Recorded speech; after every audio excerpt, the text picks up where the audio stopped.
প্রত্যাশিত সিরাজগঞ্জের ৭ম প্রতিষ্ঠাবার্ষিকী।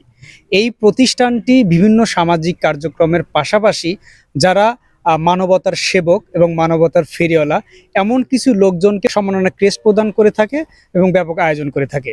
তারই ধারাবাহিকতায় এই প্রতিষ্ঠান আজকে দুইজনকে সম্মাননা ক্রেস্ট প্রদান করেছে। প্রথম জনের আমরা ইন্টারভিউ নিয়েছি, তিনি হচ্ছেন আমাদের শাহবাজ খান সানি ভাই, এবং এখন আমরা যাকে পেয়েছি তিনিও হচ্ছেন মানবতার ফেরিওয়ালা, তিনিও মানবতার সেবক। ইমন ভাই হচ্ছে মানবিক ফাউন্ডেশনের প্রতিষ্ঠাতা এবং পরিচালক বলি, অর্থাৎ এখানে একটা একটু আমাদের ইমন ভাই একটু ভিন্ন আঙ্গিকে কাজ করে থাকেন, এবং মাদ্রাসা এবং মসজিদে যদি কোনো ফ্রি ওয়্যারিং এর কাজগুলো থাকে ইমন ভাই করে থাকেন। অর্থাৎ আজকে সম্মাননা ক্রেস্ট পাচ্ছেন আরো একজন, তিনি হচ্ছেন আমাদের মেহেদী হাসান ইমন ভাই। আমরা কথা বলবো ইমন ভাইয়ের সাথে। ইমন ভাই, আপনি যে আজকে এই প্রত্যাশিত সিরাজগঞ্জের পক্ষ থেকে আজকে আপনি সম্মাননা ক্রেস্ট পেলেন, আপনার কেমন লাগছে? জি, আমার মধ্যে অনেক ভালো লাগলো, এবং আমি চাই যে আমার মতো যারা স্বেচ্ছায় বিভিন্ন স্বেচ্ছাসেবী কাজ করে তারা যেন আমাদের দেখা দেখি, তারাও যেন দ্রুত এগিয়ে আসে এবং এবং প্রত্যাশিত যে সমস্ত কার্যক্রম তারা চালিয়ে যাচ্ছে, যে দুর্গম চরে বিভিন্ন অসহায় রোগীকে, বিভিন্ন অসহায় মানুষদের তার পাশে দাঁড়ায়, শীত বস্ত্র দ্বারা বিতরণ করে, খাবার অন্যের মুখে তারা খাবার তুলে দেয়। আমি চাই যে তারা যেন এইভাবে তাদের কাজগুলো আরো অনেক দূর নিয়ে যায়, এবং তারা শুধু সিরাজগঞ্জ না, সিরাজগঞ্জ জেলার বাইরেও যেন তারা যেন কাজগুলো করতে পারে। আপনি কত বছর থেকে আপনার এই মানবিক ফাউন্ডেশন কাজ করে যাচ্ছেন, এবং সর্বপ্রথম আপনার কাজটা কোথায় করেন এবং কি কার্যক্রমের মধ্য দিয়ে আপনি শুরু করেন আপনার এই মানবিক ফাউন্ডেশন?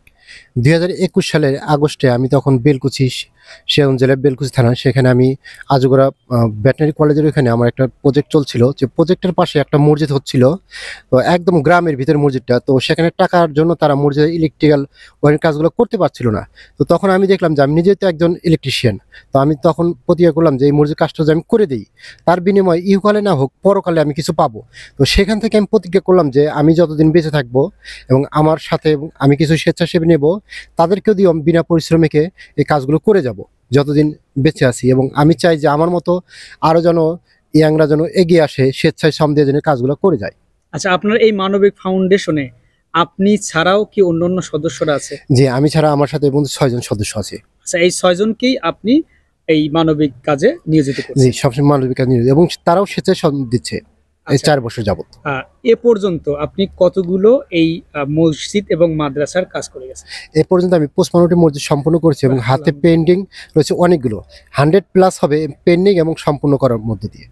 বর্তমান আপনার কোন অঞ্চলে এবং কোন মাদ্রাসা বা মসজিদের কাজ আপনার চলমান আছে বা করবেন? চলমান রয়েছে বেলকুচি থানা চলছে, আমার তারাস থানা চলতেছে, আর সাদাতপুরে চলতেছে। আচ্ছা, এখন 3টা মসজিদের কাজ আপনার রানিং চলতেছে। জি। আচ্ছা, এই মানবিক কাজের পাশাপাশি যেহেতু আপনার সংসার চালাতে হয়, তো এই মানবিক কাজ করার জন্য যে অঞ্চলে যান সে অঞ্চলে অন্য কোনো কাজের অফার পান কিনা? এ পর্যন্ত কোনো অফার পাইনি। তারা দেখছে, তারা আশ্বস্ত করছে যে আমাদের এখানে যেরকম কোনো বিল্ডিং হয় তাহলে ইনশাল্লাহ আপনাকে আমরা কাজ দেব। ধন্যবাদ। এতক্ষণ আমরা কথা বললাম আমাদের মানবতার সেবক অর্থাৎ মানবতার ফেরিওয়ালা, তিনি হচ্ছেন আমাদের ইমন ভাই। অর্থাৎ বাংলাদেশের বিভিন্ন অঞ্চলে বিভিন্ন মানবতার ফেরিওয়ালা আছে, কেউ ঘর বানিয়ে দিচ্ছে, কেউ কম্বল বিতরণ করছে, কেউ শীতবস্ত্র বিতরণ করছে, এবং কেউ আছে ওষুধপত্র কিনে দিচ্ছে। কিন্তু আমাদের সিরাজগঞ্জে এই প্রথম আমরা একজন পেয়েছি ইমন ভাইকে, তিনি মসজিদ এবং মাদ্রাসার ওয়্যারিং এর কাজগুলো করে দিয়েছেন সম্পূর্ণ ফ্রিতে। প্রত্যন্ত অঞ্চলে, বিশেষ করে যে সকল অঞ্চলে আপনাদের মসজিদ বা মাদ্রাসার কাজ বন্ধ হয়ে আছে, সেই সকল অঞ্চল থেকে আমাদের নক করবেন, আমাদের সাথে যোগাযোগ করবেন, আমরা ইমন ভাইয়ের সাথে পরিচয় করে দেবো এবং ইমন ভাইয়ের টিম চলে যাবে আপনাদের সেই অঞ্চলে। সবাই ভালো থাকবেন, দেখতে থাকুন সৃজন FM 6700।